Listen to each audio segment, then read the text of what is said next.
the entertainment world has been totally consumed by digital imagery, or CGI.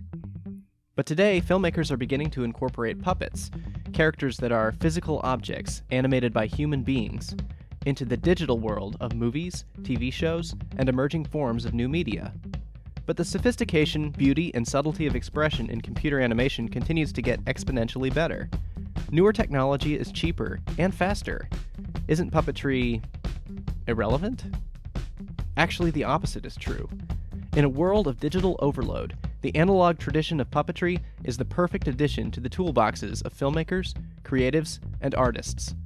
Puppetry is a mind expander, a sparker of creativity, a barrier destroyer, and a bridge builder. This is the world's most powerful, unsung art form, and this is why it's important.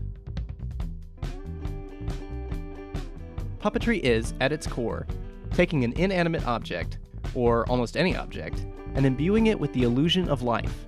This illusion is one of the purest forms of fantasy.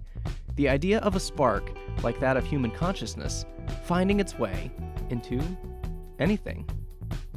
As one of the oldest forms of expression, early examples of puppetry can be found in ancient cultures around the world. Some of these early puppets survive, and depictions of puppet shows appear in records from prehistory, to ancient times, to the Middle Ages, to the Renaissance, to the Industrial Age and the modern era. Although these shows have always entertained children, this was not and has never been the only audience for puppetry. Often puppeteers were roving artists with bawdy, blasphemous, or politically charged plays that audiences of all ages loved. These puppet shows were radical and powerful, challenging the way people think and leading to social change. But the spectrum of puppetry that most of us today encounter fits into two categories: programs for preschoolers and the X-rated parodies of the latter. But the truth is, these are just two extreme ends of the possibilities. In between them is a whole world of potential that remains mostly unexplored. In America, puppetry is sometimes regarded as an old-world vaudeville act, noted more for novelty than artistry. In some ways, puppeteers perpetuate these stereotypes out of a deep passion for historical styles that, while beautiful, are a microcosm of the full depth of the art form. Puppeteers and audiences alike often make the mistake of linking the whole of puppetry too closely with the works of Jim Henson, namely The Muppets and Sesame Street. Undeniably, these works are some of the greatest examples of puppetry in modern culture, and their impact is immeasurably great. But this style is just one small part of a larger world that Henson himself was always eager to explore. In reality, puppetry and object animation is an art form unto itself, much bigger than a sideshow act. As powerful as theater, as rich as dance, and as evocative as the cinema. According to puppetry enthusiast and producer Jamie Anderson, when someone watches a puppet show, the part of the brain that tells them what they are watching is alive and conscious lights up. What's happening is that your survival brain is initiating a fight or flight response. It's seeing something that looks like it's alive, and so it's saying, watch it. Even though viewers know consciously what they are watching is a puppet show, subconsciously their brain is sending signals that these things they're seeing are not mere objects. The better the puppet is performed, the stronger these signals will be. Poor performance leads to a creepy feeling, not unlike the almost alive feeling you get when you encounter the uncanny valley of the almost alive, but not quite. When this illusion is pulled off successfully, it leads to some of the most powerful moments for audience members. Puppeteers utilize whatever object the story demands as a conduit for their own self-expression, just as an actor uses his or her body. Once audiences connect with the consciousness of a puppeteer via the puppet object, techniques begin to fade away to the back of awareness, and the character takes over. Fans of Jerry Anderson's Marionette series like Thunderbirds and Captain Scarlet often report that after watching a few minutes, or even just a few moments, they cease to see the strings operating the puppets and instead become involved in stories and characters. Puppetry becomes, like the proscenium arch, a mere framework within which the events of a story take place and where the characters live. Puppetry doesn't seek to hide the fact that it is a method of storytelling. Instead, puppeteers invite you to engage with the medium. This kind of honesty makes puppetry more powerful than methods that trick the audience. An audience able to acknowledge the illusion, an educated audience, is best able to move beyond the fourth wall into an imaginary world crafted by storytellers. When one engages in the fantasy world of puppets, that person is creating an inner imaginary world of their own, where the characters and settings are real places, even though consciously one is aware that they are watching wood, felt, or plastic. This imaginary world is a place where this person, child or adult, can safely create, foster, and incubate new ideas, adventures, and characters. This isn't fantasy of the kind that detracts from reality. It's the kind that enhances it. C.S. Lewis reminds us that fantasy and mythology take ordinary things that we take for granted, like apples, horses, or gold, and help us see them in a new light. This is the very essence of art.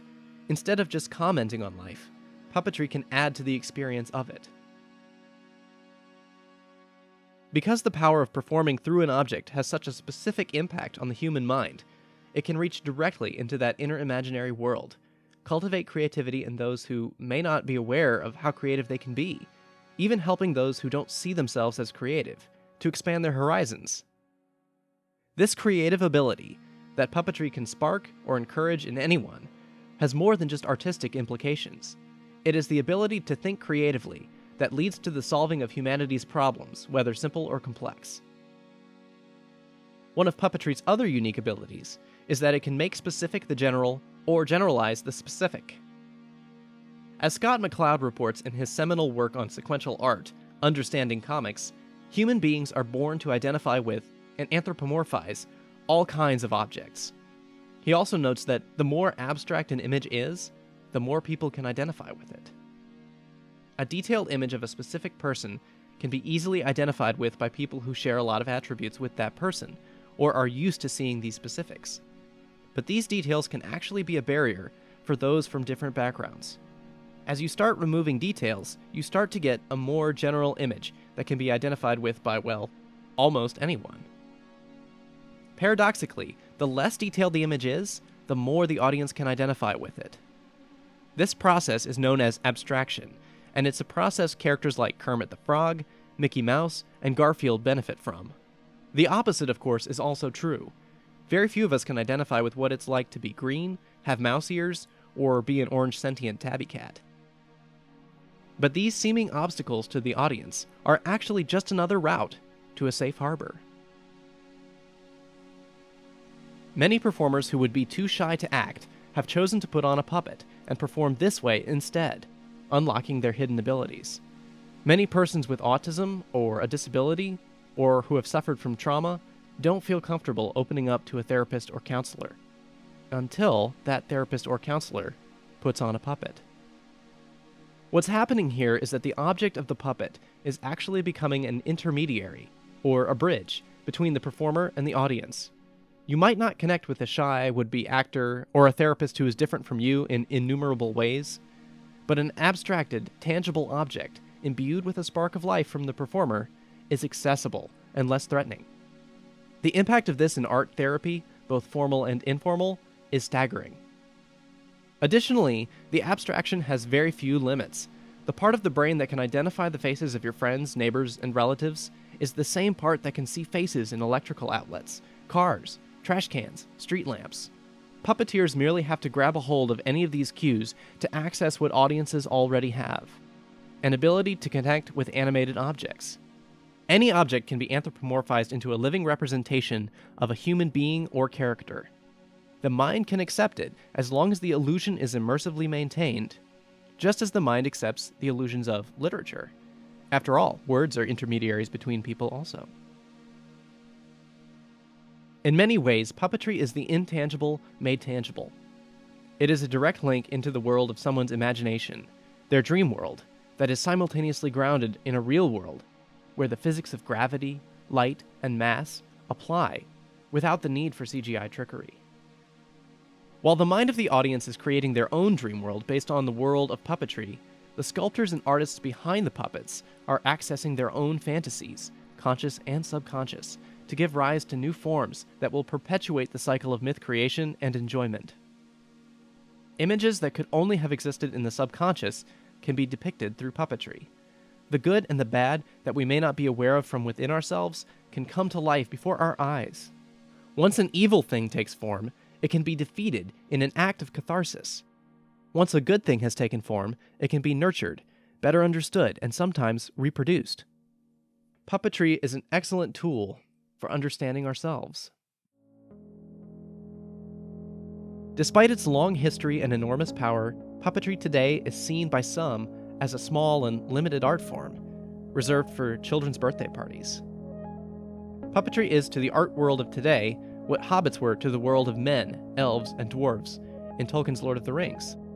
Parochial, forgotten, obsolete, small, insignificant.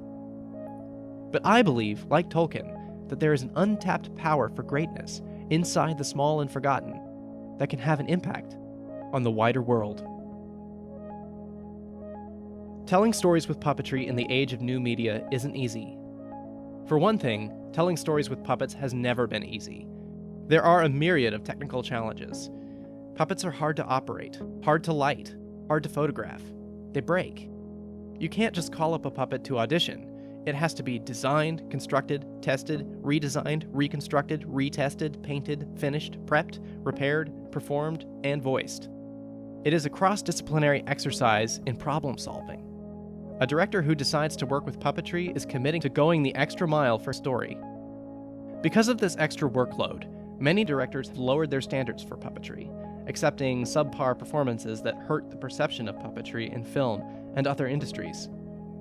Too many who have attempted to use puppets have been guilty of becoming caught up in the novelty and forgetting that the most important part of any kind of storytelling is telling a story. Puppets are uniquely suited for doing this, but only if they are treated like characters in a story, not like a flashy gimmick or special effect. Similarly, those passionate about puppetry can neglect or ignore the value of digital tools that, when put to the right use, can actually enhance and amplify the power of puppetry rather than restrict or replace it. Despite all of these challenges, for those who are brave enough to think differently, the rewards of this unique style of performance are enormous. Puppetry has the power to connect with audiences in a way that nothing else can. It accesses parts of the brain that are otherwise inaccessible. It is a link between the internal world of the imagination and the external world we live in every day. It can enrich our world with a mythical new way of seeing the magic of things right under our noses, and it can take us out of our world completely into the world of our wildest dreams. Why puppets? Because puppetry is the power of art made manifest.